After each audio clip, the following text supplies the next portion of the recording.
रहमतुल्लाहि वबरकातुहू। नीट 2020 का question number 38 था और ये नीट 2020 का फेज 1 में सवाल किया गया है।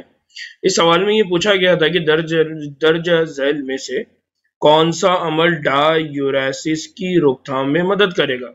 Which of the following would help in prevention of diuresis. Diuresis क्या होता है? तो आप लोगों को मालूम है, जब पेशाब के साथ पानी की ज्यादा मिकदार जिस्म से खारिज हो, when there is loss of water with urine, तब हम उस कंडीशन को उसको कहते हैं डायूरेसिस। तो अब जिस्म से पानी की ज्यादा मिकदार ज़ाय नहीं होना चाहिए, लॉस ऑफ वाटर नहीं होना चाहिए, उसको प्रिवेंट करना है, उसकी रोकथाम करना है। ये काम या ये अमल किस तरह से अंजाम पाएगा?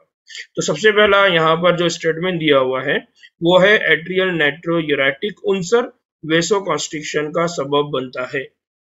नाउ ANF, एट्रियल नाइट्रोयूरेटिक फैक्टर, ये वेसोकॉन्स्ट्रिक्शन का सबब नहीं बनता है, ये वेसोडाइलेशन का सबब बनता है, जिसकी वजह से ब्लड प्रेशर क्या हो जाएगा? लो हो जाएगा। दूसरा, जक्स्टाग्लोमेरुलर खलियात के जरिए रेनिन के इखराज में कमी। अगर जक्स्टाग्लोमेरुलर खलियात से रेनिन की कमी आती है तो उससे होगा क्या? उससे अल्डोस्टेरॉन का सिक्रेशन नहीं होगा। अल्डोस्टेरॉन का अगर सिक्रेशन नहीं होगा तो उसकी वजह से सोडियम का और पानी का इंतजाम नहीं होगा। इस तरह से क्या होगा? पानी बहुत ज्यादा लॉस होगा, पानी बहुत ज्यादा जिस्म से खारिज हो जाएगा, इसलिए ये भी गलत है। फिर ADH के अंडर सिक्रेशन का मतलब क्या है? उसके इखराज में कमी की वजह से पानी का ज्यादा इंतजाम नहीं है, ऐसा नहीं होता है।